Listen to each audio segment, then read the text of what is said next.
Yeah, I'll react to that, sure. How have I not seen this?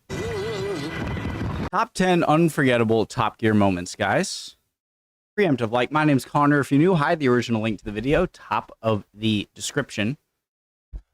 Hope you're doing well. Really do. All right, let's go. Welcome to Watch Mojo UK, and today we're counting down our picks for the top 10 unforgettable. Classic. No, the worst was for look, you're not gonna die driving through Alabama. Well, no, I mean I'm.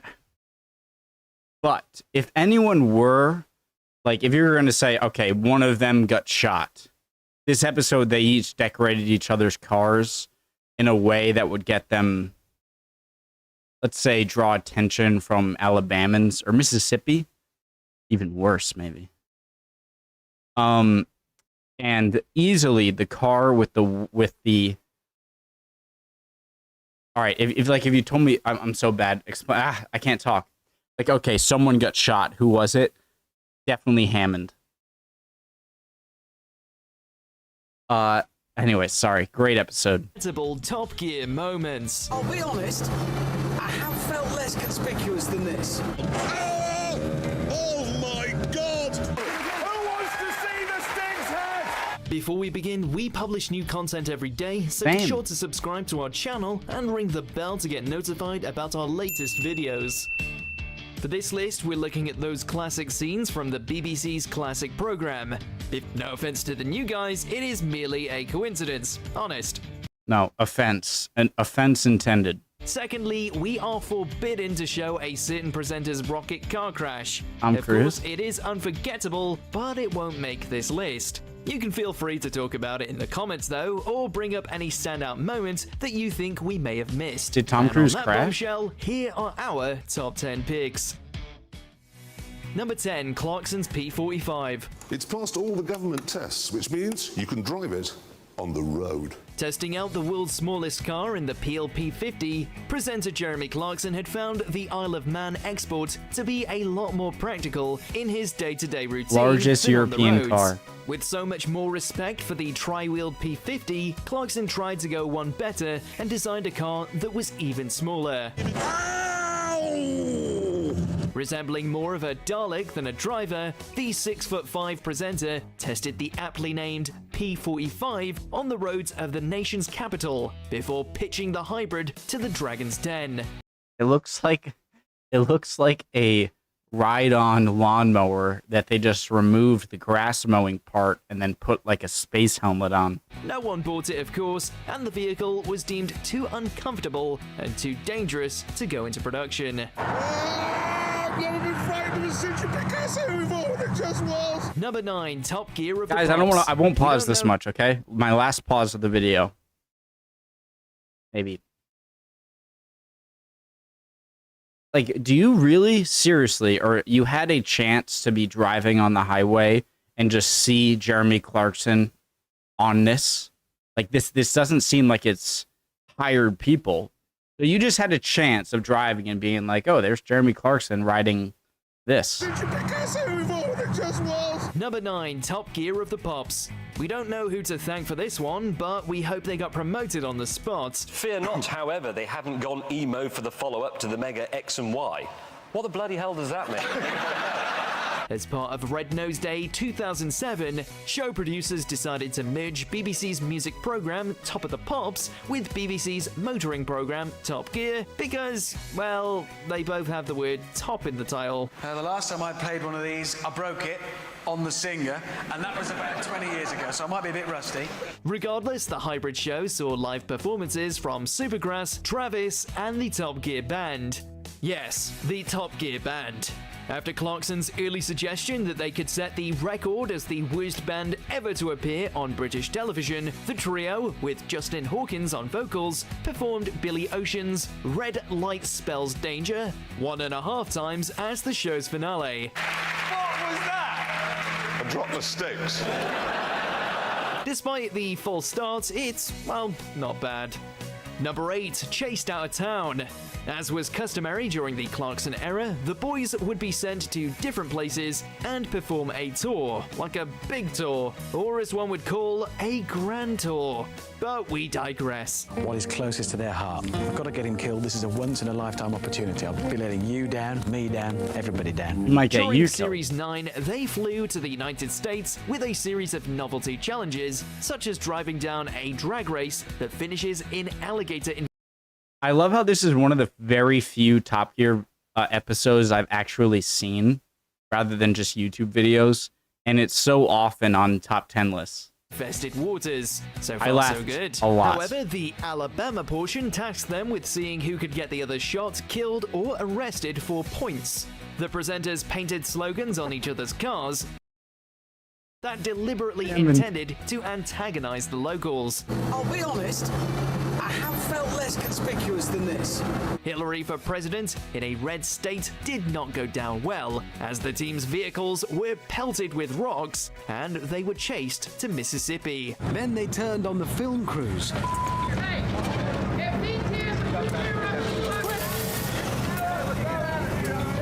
Number 7, the Guys, if you don't realize this, you know, vehicles or equals in a red state. like, did you might not look go at this and be like, huh? Okay, like, whatever. They're in Alabama or Mississippi, doesn't matter. Very, let's just say not Democratic leading states. So this is a bit more brazen that you might think.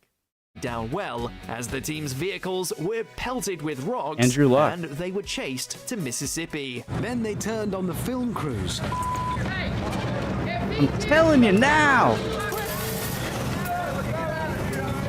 Number 7, the indestructible Toyota Hilux. Toyota's indestructible. Toyota had real intestinal fortitude to say that their pickup truck, the Hilux, was indestructible. Clarkson tried to prove otherwise, subjecting the truck to a series of destructive tests in order to, as he put it, kill it. If you reduce the truck to a state whereby it could no longer be started or driven, then the indestructible claim would be false. But then disaster. The ropes tying it down had snapped. After driving it downstairs, into a tree, into the Bristol Channel, through a production office, and then under a falling caravan failed, the Hilux was still working despite being set on fire, dropped from a crane, hit with a wrecking ball, and placed on a live demolition site. Guys, there's something called the Toyota Wars, which I think occurred between Libya and Chad, I think. And I mean, that's a better test than anything, where the Chadians, if that's what you call them, were vastly less capable military than the Libyans, but they had a bunch of Toyota trucks that they mounted machine guns on and just ran through all the minefields and just had mayhem. So The car now rests on a plinth to honor Toyota's truthful claim. But did it move? I can hardly believe this myself. Ladies and gentlemen, here it is!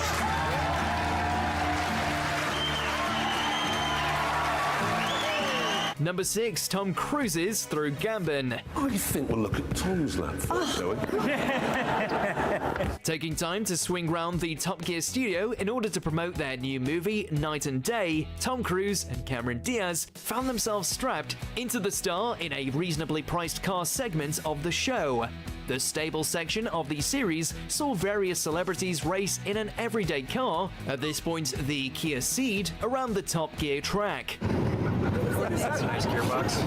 After Harry Potter star Sir Michael Gambon nearly rolled the car on the last corner of his lap, causing the producers to name it after him, Tom Cruise also bumped onto two wheels through Gambon, but kept enough control of the car to pass the finish line before landing.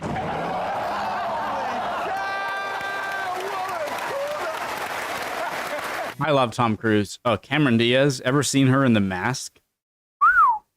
Tom Cruise. I don't care if he was a Scientology nut. So many great movies, great actor, and does his own stunts and stuff.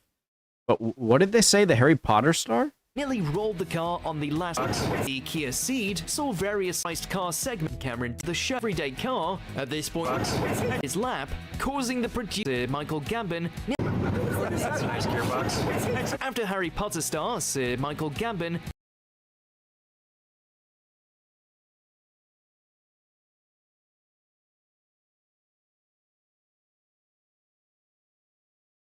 Who is that? Was that Dumbledore? No, that was Richard Harris. Who is Sir Michael Gambon in Harry Potter?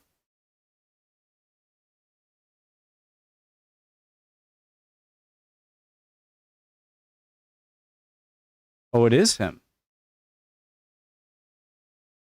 Okay, sorry. Oh God, no, not Asmund. Oh no, where was I? Here it is. Nearly rolled the car on the last corner of his lap, causing the producers to name it after him. Tom Cruise also bumped onto two wheels through Gambon, but kept enough control of the car to pass the finish line before landing.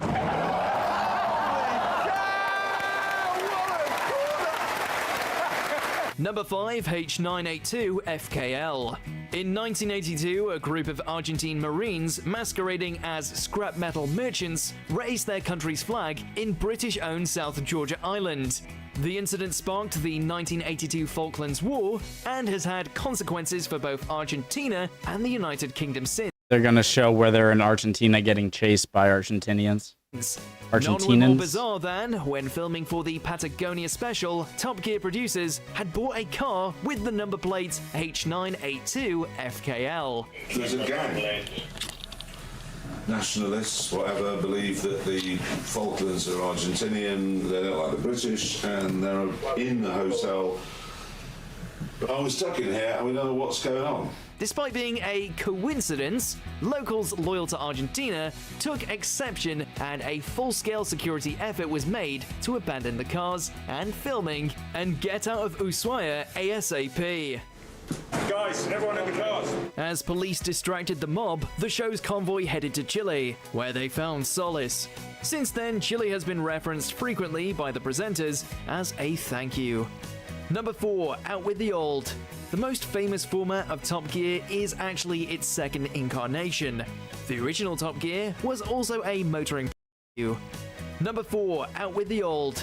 The most famous format of Top Gear is actually its second incarnation. The original Top Gear was also a motoring program. Look how young he is. That ran on the BBC between 1977 and 2001, but was quite different from the show it became. Oh my God, I didn't realize how long Jeremy Clarkson was doing Top Gear. I thought it started in like the late 90s. What on earth is this? With the exception of the name and a powered-up version of the theme tune, little else from the original series would be pitched in 2002 for the new format offered by showrunners and original presenter Andy Willman and Jeremy Clarkson. Thing is though, are you getting what you pay for? Now with a live audience, several recurring segments, and a focus on entertainment, the new Top Gear has become one of the BBC's highest-rated and longest-running TV shows. Number 3, the end of an era. Top Gear presenter Jeremy Clarkson has been axed from the show after an unprovoked attack on a colleague who ended up in hospital. Probably Of course, deserved. all good things must come to an end. And I the stand by you, Clarkson Jeremy. era of Top Gear is no I exception. stand by you, Jeremy, even though I have no idea what you did. Things must come to an end, and the Willman-Clarkson era of Top Gear is no exception. Guys, so he's like a I just learned and like he's like a controversial figure in Britain. Like, what did he do? Kill someone or something? In fact, it was surprising it took as long as it did, as Top Gear was often at the center of ever more scandalous controversy, and usually at the hands of Jeremy Clarkson. Well, I can see no alternative, sadly, to the course of action I've taken today. But when Clarkson punched a producer during an argument over cold cuttings being served in lieu of a hot meal, BBC bosses had had enough, presenting him with his P45, the document, not his car, and firing the veteran presenter. Willman, May, and Hammond left Top Gear. Do you think that they were aware, like getting rid of Clarkson and therefore, of Clarkson, that that the show wouldn't be cared about anymore? Like, were they completely aware of that and like they wanted to get rid of Jeremy that bad, or did they not even know the reason that people watch the show isn't because of cars? Well, at least it's because of the three hosts. So were they just stupid, or did they make like what they thought was like a good decision?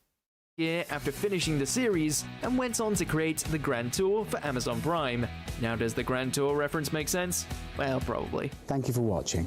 Yes, absolutely. Thank you very much for watching. And, well, goodbye. Goodbye. Presenters could not reasonably drive fast themselves.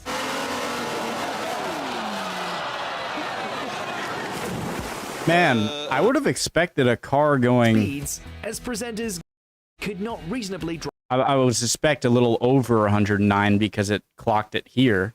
Like 110, 15 miles an hour. Drive fast themselves. Off a ramp would have at least like gone straight a bit, but the nose seemed to dive. I mean, that is where the car. The Stig's identity is still a mystery, despite Ben Collins being sacked for announcing that he was the tamed racing car driver in his autobiography.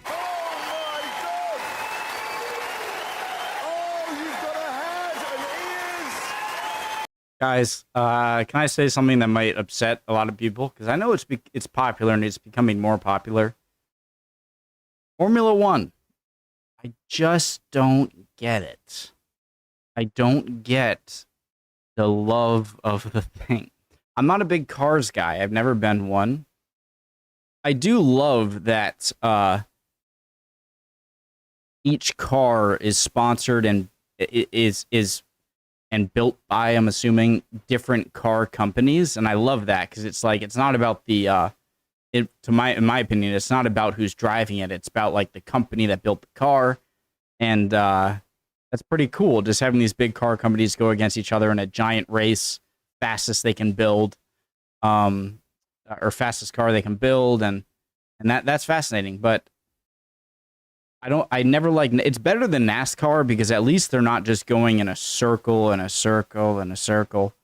But I love Isle of Man TT. That is thrilling. Rally car racing, thrilling. I just don't get the love for motor track car racing.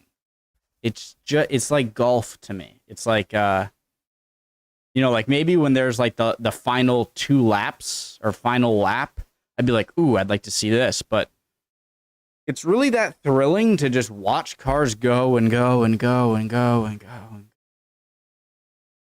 Don't kill me. Do you agree with our picks? Check out this other recent clip from Watch Mojo UK. No! And be sure to subscribe and ring the bell to be notified about our latest videos. You too, guys. Subscribe. Amazing. Love you guys. Hope you're doing well. Would appreciate any and all comments. And I will see you next video. Bye, guys.